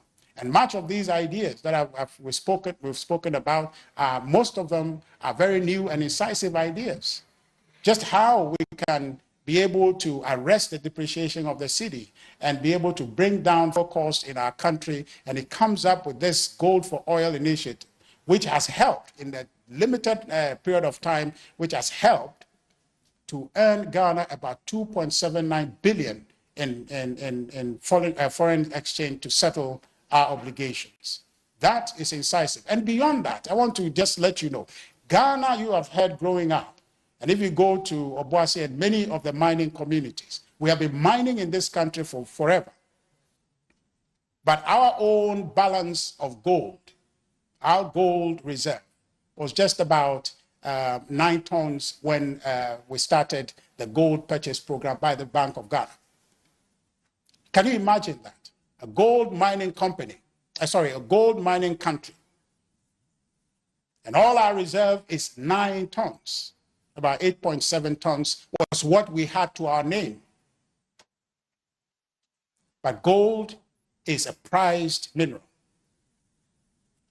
All we had was 8.9.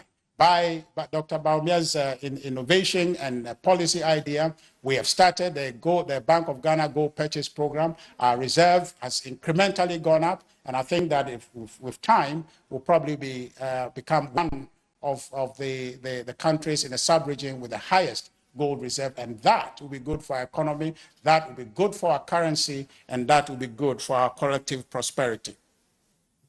Dr. Bawumia, again, is good and better for Ghana because Bawumia's economic plan is designed to make the Ghanaian youth globally competitive through his focus on information technology, coding and programming, robotics, AI, and the Internet of Things. That is a future economy, and Bawumia's ideas will put the Ghanaian on the center stage and make us competitive. And one of the reasons for this is that the globe is trending that way. AI is taking over. If we make a mistake and elect the alternative, they have no idea, they don't believe in it. They don't believe in it, their ideas don't align with the trend of the globe. And as my deputy is just suggesting, you remember the kinds of things they are talking about. Small ball politics. They are saying things that will tickle your fantasy in a sense that not necessarily tickle in a positive way, but to make you angry, to incite you against a government that is trying to do the best. I submit to you that if indeed there were any reasons why I think that you should vote for the NDC, I'll tell you. Because ultimately, whatever good ideas they have, the implementation of it will help our country. But I can honestly tell you, this is no politics, this is not me trying to get you to vote for my candidate, the vice president, or our parliamentary candidates, but it's just plain truth. That the NDC doesn't have it. They don't have it. Honestly, they don't. And you've been here, I've come here to tell you about their 24-hour economy. It's a great deception. Those who cannot keep the lights on for 12 hours say that they can give us 24-hour economy. It's a great deception. We shouldn't do that. The consequence of any election is enduring and in some cases generational. And we cannot afford to make this mistake. This is a pivotal moment for our country, and the decision we are going to make, we cannot take it personally. We cannot make it lightly. We should make it looking at the impact it would have on the future of our country and beyond. So I submit to you that Bawumia should be our choice. Bawumia means business, which means that he's better for Ghana. He would integrate the private sector into fiscal policy operations to deliver critical infrastructure, create meaningful jobs, and increase productivity. And most of us, we talk about roads, we talk about hospitals, talk about schools, and all of that. One of the ingenious ways Dr. Bawumia is proposing is that will include the private sector in the delivery of this infrastructure. And you know always, you pay attention to the budget, and if you look at government's allocation for capital expenditure, they're often limited. How are you able to deliver all the infrastructure needs in any particular year with that limited amount of money? The one sure way to do it is to ensure that we engage in providing, in integrating the private sector to build these infrastructures, and they will leverage that for ensuring that we achieve the infrastructural deficits that are in our country and ensure our people are better off than they were before. Bawumia means jobs. Again, I told you about the 1 million youth project to train about youth in IT development skills and make them globally employable. There are many more reasons I can tell you why Dr. Mahmoud Bawumia is better than the alternative John Dramani Mahama of the NDC. Simply because across this country, there is a general consensus among people that the Vice President, His Excellency Dr. Mahmoud Bawumia, has performed better in office than any Vice President in recent history. As stated earlier, Bawumia's initiative has led to Bawumia has initiated and implemented successfully about some 33 initiatives as Vice President, and I submit to you that as President, he will do exceedingly more than that. So, ladies and gentlemen of the media, I am sure, permit me to be a bit more pastoral at this point, I am sure you recall the parable of the bag of gold in Matthew 25:14 through 30. I summarize for you: a master entrusted his wealth to 3 of his servants. He gives 5 bags to one, 2 bags of gold to another, and 1 bag of gold to the third. The first 2 servants doubled the gold and returned it to the master upon his return. The third servant went straight and buried the bag of gold in the field and returned it to the master when he arrived. You know the details in between. The master was pleased with the first 2 servants, but cast out the third servant into the darkness. Ladies and gentlemen, Bawumia is an example of the good and faithful biblical servant because he has served Ghana well and deserves commendation and reward. The master in verses 28 and 30 made the following declarations, and I quote, "So, take the bag of gold from him and give it to the one who has 10 bags. For whoever has will be given more, and they will have in an abundance. Whoever does not have, even what they have will be taken from them, and throw that worthless servant outside into the darkness, where there will be weeping and gnashing of teeth." I didn't say this, it's a Bible. His Excellency John Dramani Mahama is an example of the biblical wicked and lazy servant who did not live up to expectation in his 4 years as president of this republic. Ladies and gentlemen, like the master in Matthew 25, Ghanaians must vote on December 7th, or maybe let me go back a bit.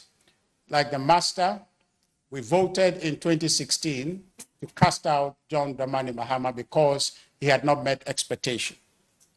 But somehow in 2020, he thought that the verdict on him in 2016 was a flash in the pan.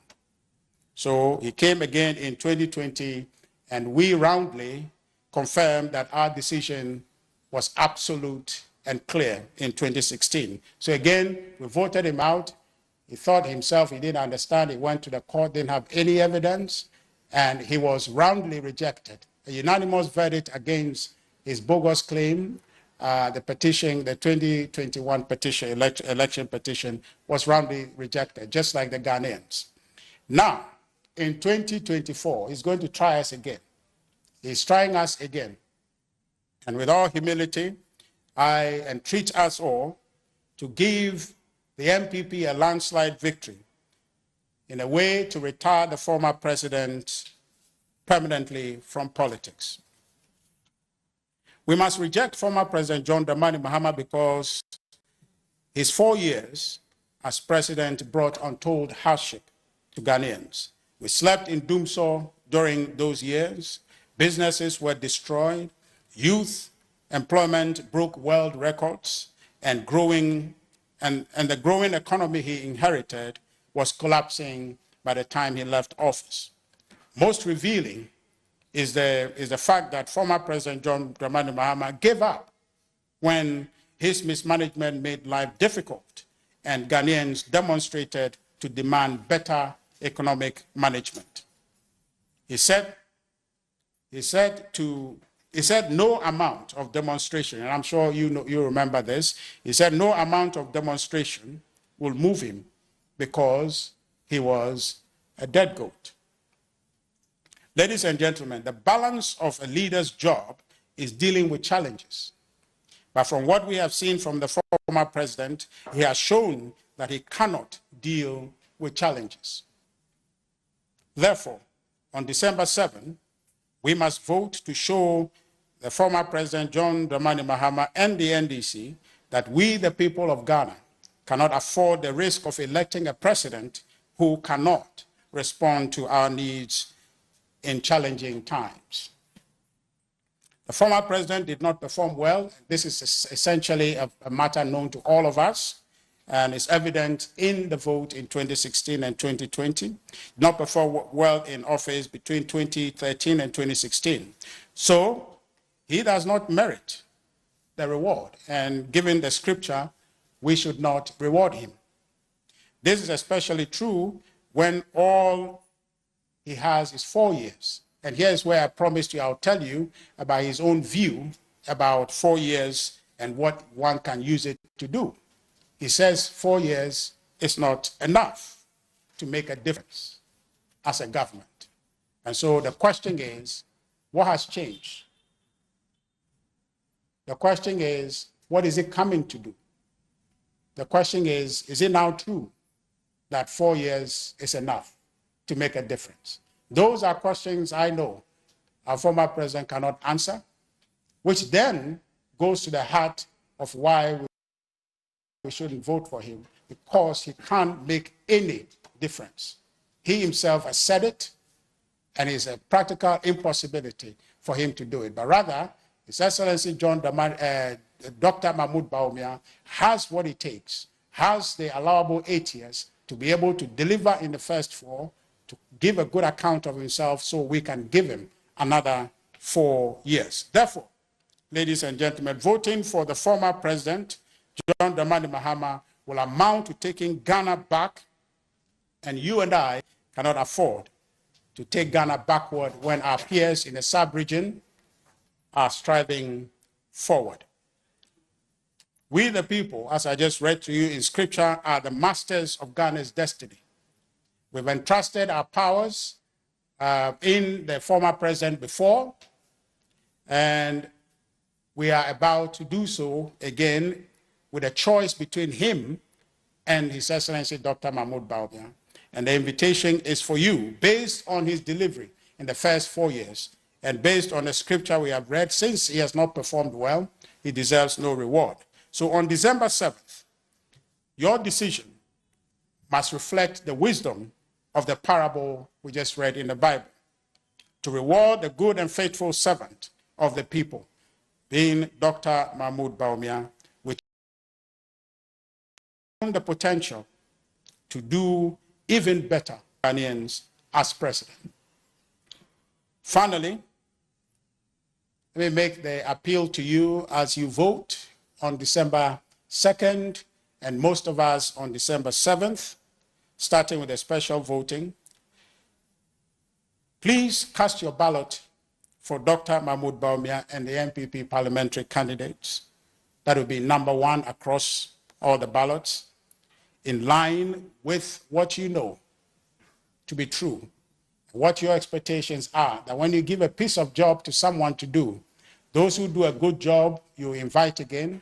Those who do a poor job, you will not invite. The verdict is clear, on the former president's performance, 4-year performance in office. This is not me saying it. You and I, we voted massively in unprecedented manner to send him home simply because he didn't perform. And I invite you that we don't reward him because he had failed us. He had not been a faithful, he's not been a good and faithful servant of the people of Ghana. So therefore, on December 7th, let's vote for the one who has been faithful, who has been good to Ghanaians. His Excellency Dr. Mahmoud Bawumia should be your choice on December 7th or on December 2nd when you take the lead to vote in a special voting. Thank you very much for coming.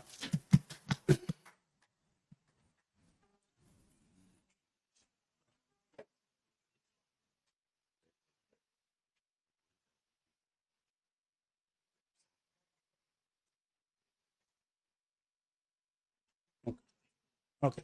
So is there a need to do a summary for the version? Okay. All right. Mpenifo edamasi say enenso so mabeka yensa na yenkuta wudi a ukwada bia ya de ba no. Na de no ye ka asam afa abato a eba em say juade ya yi no dodo na eba be start ye de. Na omo a mo central Germany mu no ene asrafo ebebes be di kan esan say December 7th no mono mbowo edwuma a mo be ye aboa abato ehun nsem no enti ye ba ye say ene be di nkomo kane na yaka kire mo say mokotom aba no a montoma Dr. Mahmoud Bawumia esan say no be boa Ghana echi ye mampeni dada Dr. Mahmoud Dr.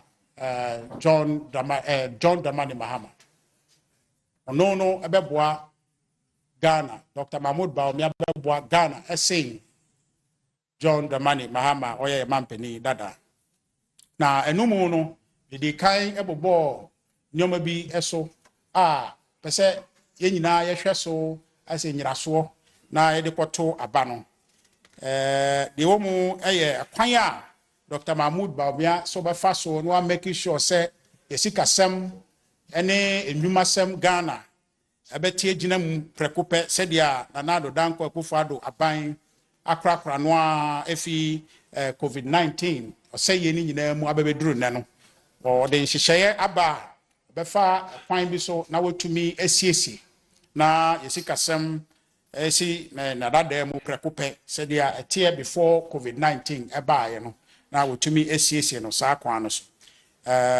de di kan de di mu ebio eye akwan a obefa so a make sure say Ghana ye school komu a ye ko school ye krata ne insano adwuma emu no o de hyehyeye bebe egu nkrata so a ya maka no brofo mu a no ebe boa Ghana papa ama ye ma ewie school se owie TVET school di bia ono ankasa betumi esi ono ankasa astarte aye ono ankasa n'edwuma ana so onya sika kakra aye a obetumi astarte edwuma ansa no edwuma obetumi aye de ahwe no ho ahwe ebusia wode nhyehyeye aba titru baako aye coding ne robotics ene AI ho nsem na me ka se ene ewiase adane nyoma bebre a ye he se me ka internet of things ene wo phone yi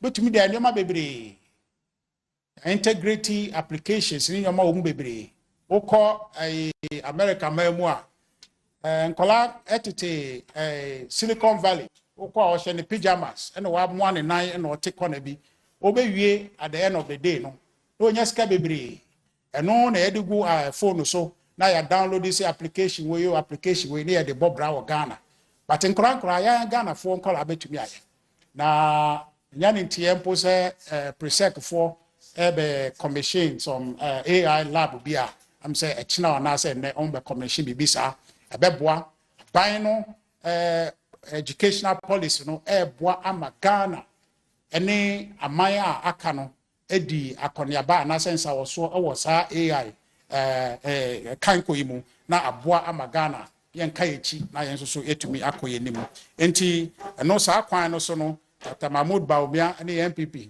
ne nhyehyɛ a yɛde ba sɛ bɛ reform education and is TVET ne making sure sɛ Ghana ni bia ade ne ɛyɛ free dada ya making sure sɛ obia betumi akɔ na Ghana ni bia nso so betumi enya adwuma ayɛ na aboa ama abusua ani agye enso ɔde nhyehyɛ bi nso so aba ɛbɛboa ama akuayɔ akɔso ama akuayɛ ne bia small scale na expand na yɛ big scale farming commercial farming ebekɔ so Ghana ha wayɛ nhyehyɛ sɛ irrigation bedi mu akotene pa na abra farming yɛ na nanom ayusu asɔ ne sekan no ne no we make sure sɛ investment abɛba no the mechanized approach and ebɛboa ama kuayɔ akɔ n'anim na ɔne a ɛyɛ akuya no nso so no on the ska any financing any development bank of Ghana for any other financial institutions no ebeboa ama ometumi e de sika ahye kwayo adwuma no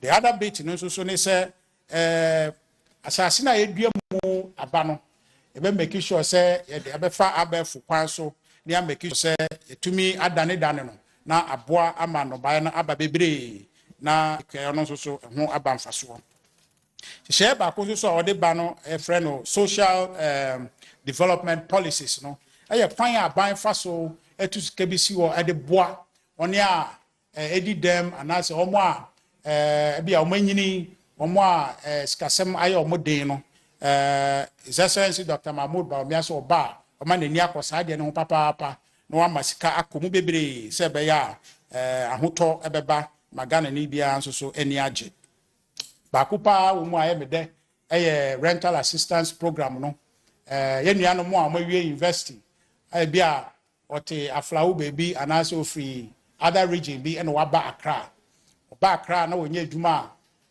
ye nyina nim rent advance ni nyama said ya si ha adwene no through this program no obetumi enya assistance obenya loan ye de betua ne rent na ma no na ono wetua ne nkete sebe ya ebeboa ama otumi ahye abrabo ase the other initiative ewo ho aya Dr. Mahmoud Bawumia say ye to abama no December 7th ode beba ne say obetre ya pomudin ensemu ene say obe invest sika bebre ewo health sector na titru ne say Dr. His Excellency Nanado Danko Akufo-Addo initiative and as a policy or the abase yensi 111 hospitals no osi na ni be kon pa na ntentem so awotumi awie na hospitals no dodo no a edru stage a ahwekora enche bia na ya commission bebre enti no behwe se ska be ho na ya make sure se sa hospitals ni nyina after teduma na boa ma yenye what district ni nkrase no yetumi enya access to healthcare enti we ayade a ose obeye na aboa ama Ghana fo nyina ho atoyen na eba oni a eye adwuma awo hospitals na pomden for adwuma pomden adwuma yefo no so make sure say for the incentives be bro mo scholarships so betumi akọ school na normally bi wo ho a den concerning ebia brain surgery ne brain surgeons ne omokosua de akodu sampepe so no ya na take more time enti ya bebre na entumi enya nkowie san sikasem ene emredodo amode be twen ya kwakowie sa level no but His Excellency Dr. Mahmoud Bawumia say so be president be making sure say be provide a lot of incentive in that direction now I'm making sure say omo a wakwenya ewo openo se onpese omo sua de produce am pepe so no bibia ensi kwan betumi asupporto mo mama produce am pepe so no manaboa Ghana aba be krabehwe ama oni a ewo sub bridge ha no ebetumi aba Ghana aba spray ayarehwe ewo Ghana no hyehyɛ ya His Excellency Dr. Mahmoud Bawumia ani bebre mentumi anka na se maka medical aka ne brofo mu so de beba na ne nyina ko wie se dano December 7 aye kwakoto abano ene oni akoto no Monday juada ye no ye wonyo ma bi a pese mo hwe so ekoto abano ana edi kan aka bi no na teacher monketenkete se be ya o koto aba na obeka kai sa ne ma nyina na de ba kwa yesre ne se sa abatu a yakoi anya se me MPP ni aba na yakwa koto anya se me NDC ni aba na yakwa koto no ka ho betumi adwene sa but dwene kane say abatu a mekwa koto yi so ben na de be bremen fa so ben na de be bre Ghana na abatu a mekwa koto yi omo a epre yemfa the two leading candidates NDC for the MPP for ni so ade hunu ben no mode aba sa ni so ade hunu no ya hwehwe mu akọ ekire no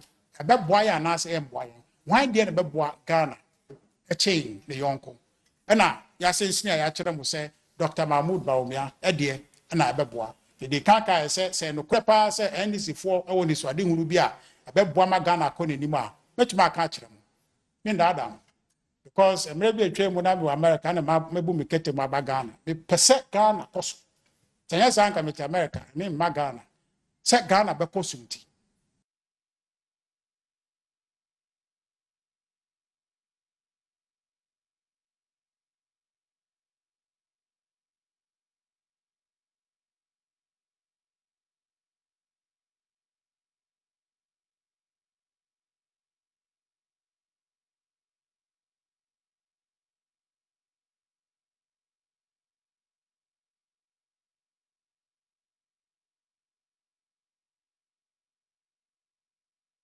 When I started side the NDC for say oh yeah the Bible spy a man for Edward. Time NDC for Kai. So enti e base ye Magana ko enimu a NDC for e de ya agrudi. Omo wi a makotra TV so aka nsem ya. Kaso ne we aye say you na this say be ya obu befu keke. But obufu wie na obojo a condition na wo mu NDC for entumi sisa. The Shabako say move from this Fourth Republic from 1992 besi now. Nasa 93 abani started. Ushe besi now. NDC4 impact on our economy. I don't know, say you can just recite it off your head. They have not impacted us so much. And a critical time such as this, no. My man nye akwajo, and as me nye say be a bufu, and I say me pewe, and I say matiwe, and I say. At the end of the day, no, at the end of the day, no, the Niaobedi and Nimu Kanya Ghana Benyan Faso, Kane, and necessary constitute the basis of a vote on December 7th. And Yeka say, ye share ideas are Abba, ya Bobo, who are seen now manifestos in the NDC, the MPP, the MPP manifesto, Dr. Mahmoud Bawumia vision, no, Ebe Ghana, a chain, NDC for a dear.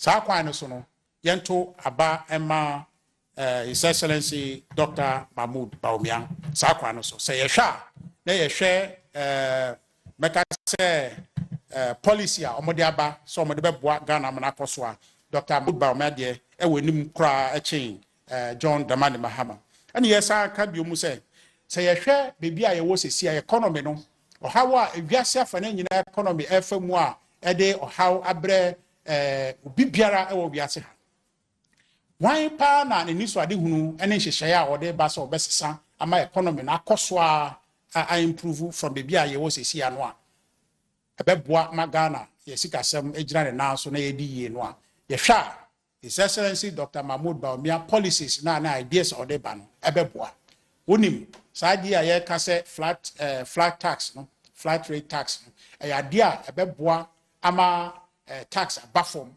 na I'm making sure say tax compliance be increases tax compliance increase and that say dodo na betumi a comply na say ska betumi aba aban futum na otumi dia adwuma asom Ghana for ye ka enso biom say Bawumia ebeboa ga chain John Dramani Mahama because ono na ye nipa ba ko a o akansie mu a we sipi esa adwuma ono akasa ye aboa free SHS amana baba ya de wo Ghana na eboa Ghana nkola no wasi pise obeboa ama free SHS atena ho afibo na enye sampo nko but o make sure say masika akomu more say be ya dodo na betumi atake advantage na aboa ama Ghana yenim ye papa John Dramani Mahama kasa emu no ompe free SHS ro nya akwanya senka opa nka oye wanye yeah so kura no gina torchlight kasa omo de advert chere so oh me nye free SHS na free SHS 419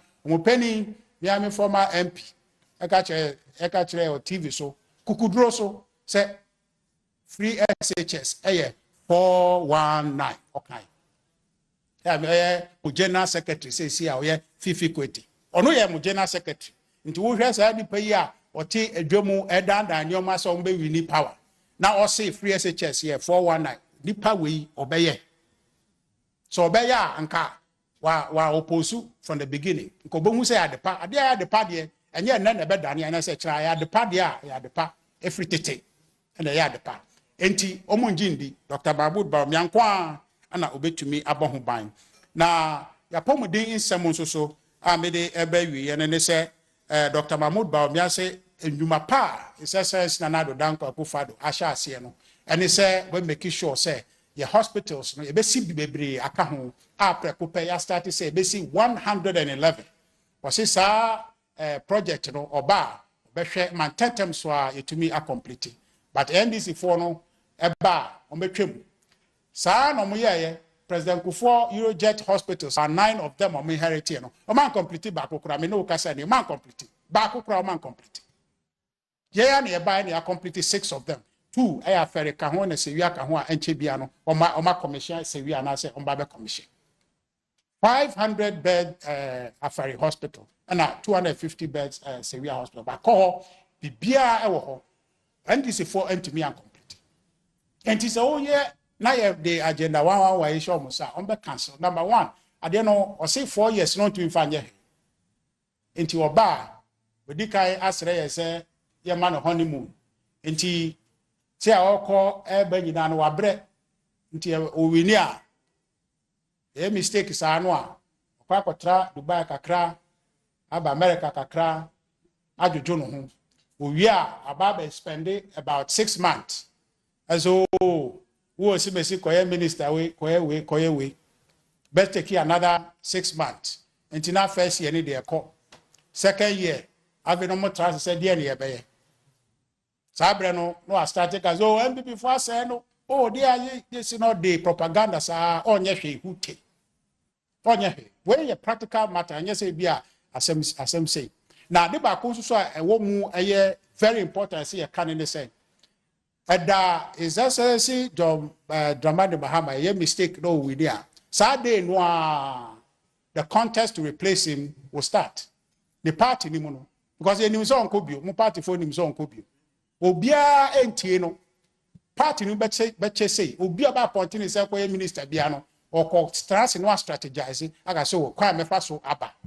Kwa ba so meje sika na ma be contest. Kwa mefa so any amanfo akasa na metumi abaye flag bearer of NDC enya fe nomba be yeduma bia enti sebebo a yentuma Dr. Bawumia no mo ntena fie and resolve leadership matter so mo wie no mo de obi ba na Ghana fo bo bejo no so na ya to aba mana yentuma no but 4 years ye de ma NDC fo a transition one block of time a say nyina ye to ya dwim ye ka say sa 4 years we de hwe erinsi na nyama omokekai omontumi nye hute me ka no kra na acha omontumi ye because 4 years no when you say a political cycle no say the city no first year o dey appointed niam and Crawford second year we are starting political cycles na political parties no take a building from the grassroots police station aba constituency omo the branch aba constituency na aba region na aba national after they call flag bearer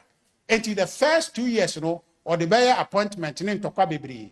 Second year, no, a political matter party no be na office on office. It is 4 years we Mr. the mind is if Ghana ya to ya say your home crap poto. Enti Yanshan so na Adano Yanko to Abama, His Excellency Dr. Bawumia na Mwa Ghana na MPP abako sem the money. Yanka ya so abofo but ususu now hen ye now we need DHD power no because a fourth republic senka MPP ambemwa nka Ghana enjina bebia ejina yi major plans of achievement aba Ghana no MPP and to me Ediaba. Now democracy da ankasa mono central for munim.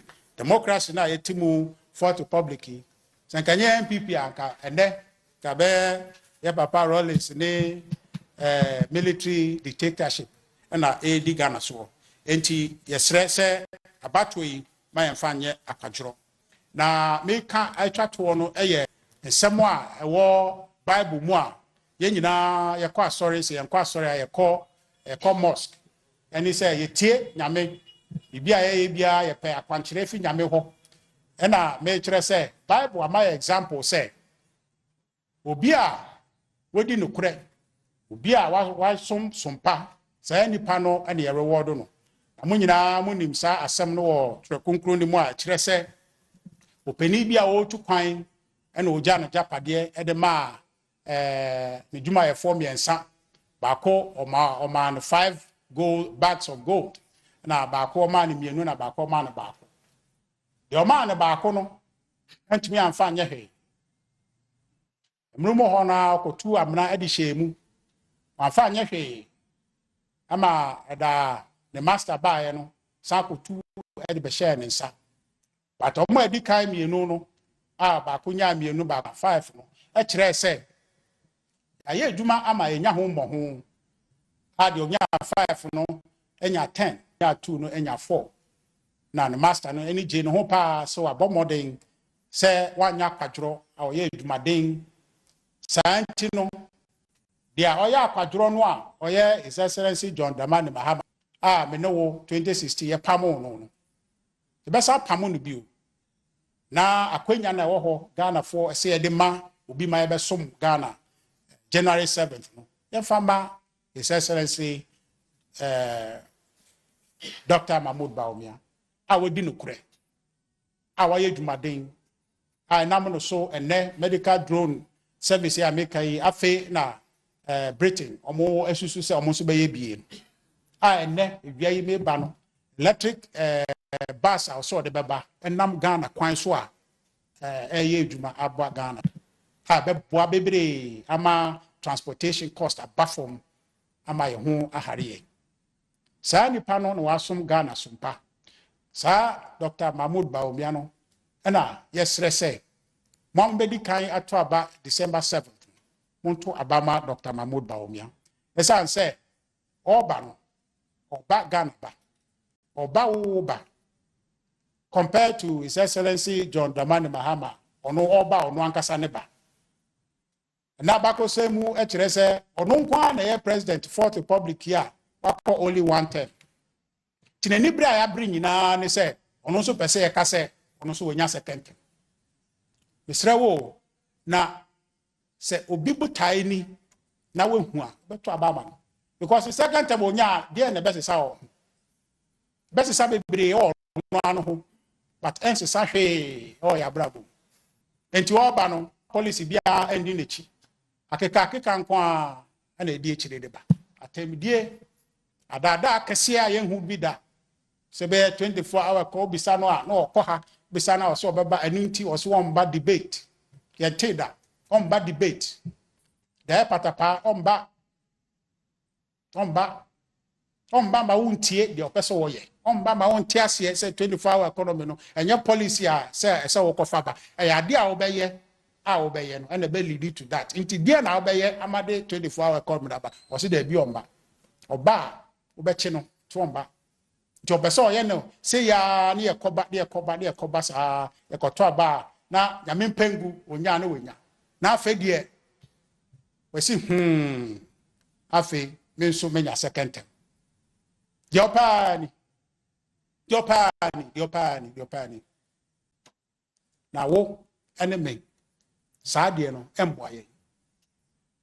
emboye kwa bia so enti this ready ne say yentoma Dr. Mahmoud Bawumia na asem bia wo ho ne o hawa abaga na ha no yenti ase se enye se MPP am manage economy ni ye enyina kai then na yete 2017 2018 2019 answer covid by senkanya covid ya rebon ye baye ene edi echire Russia Ukraine war ebe ha adwene a nka enne Ghana ka be krabehwe enti yemfa santi ase no na dwumaden a MPP aye ne osompa Dr. Mahmoud Bawumia so the som Ghana no na yɛnto abama no na sɛ nisuade hunu nyinaa no ɔmfa nyɛ adwuma na Ghana ntumpɔn na yɛnkyerɛ NDC foɔ ne sɛ yɛpɛ nkɔsoɔ prɛko pɛ yɛmpɛ sɛ yɛbɛkɔ akyi abra yɛafo ɛwɔ saa bridge ne nyinaa ɛpere sɛ ɔmkɔ anim no yɛn nso so yɛpɛ nkɔsoɔ na yɛato yɛaba dodoɔ massively for landslide victory for His Excellency Dr. Mahmoud Bawumia and yama MPP nso majority na yɛtumi ɛwɔ parliament na yɛtumi asom Ghana foɔ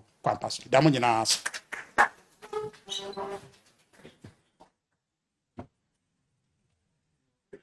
Yeah, thank you.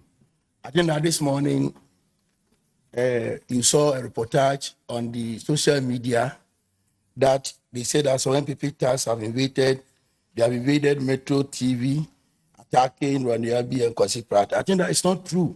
That a country, the medical country, no, na mababrofo. And then you said they see on Metro TV, no, a MPP for Nekoye. And now no pay police for investigation or my issue statement. And I think that many of you, the media people, have seen the police statement. And I will read the police statement to settle the matter. We will never do that. The MPP government and the MPP party will never do that. Until Mekai police statement on the Abanona, media see police investigation incident on Metro TV premises. The Ghana Police Service has commenced an investigation into a recent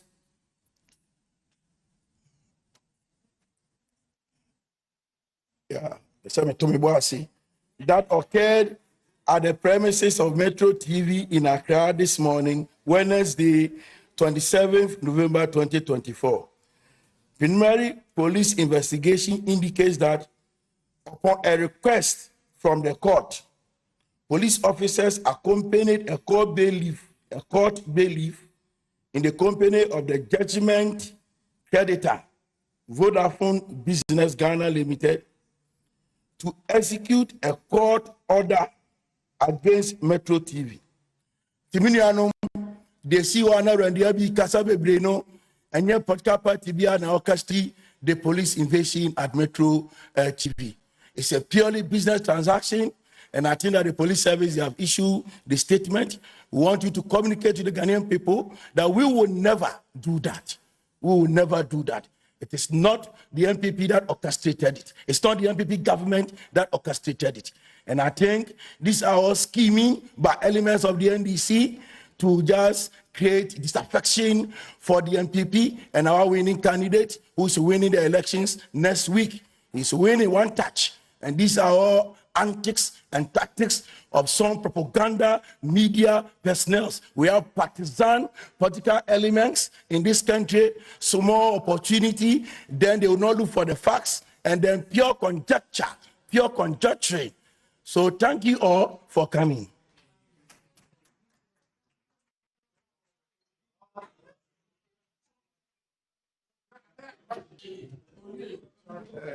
Director will take some questions. Meanwhile, we should wait for Mr. Asare. Time is fast spent.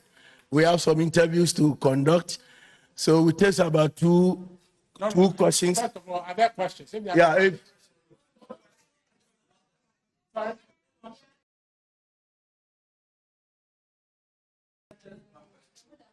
Yeah, please, your name and your media house.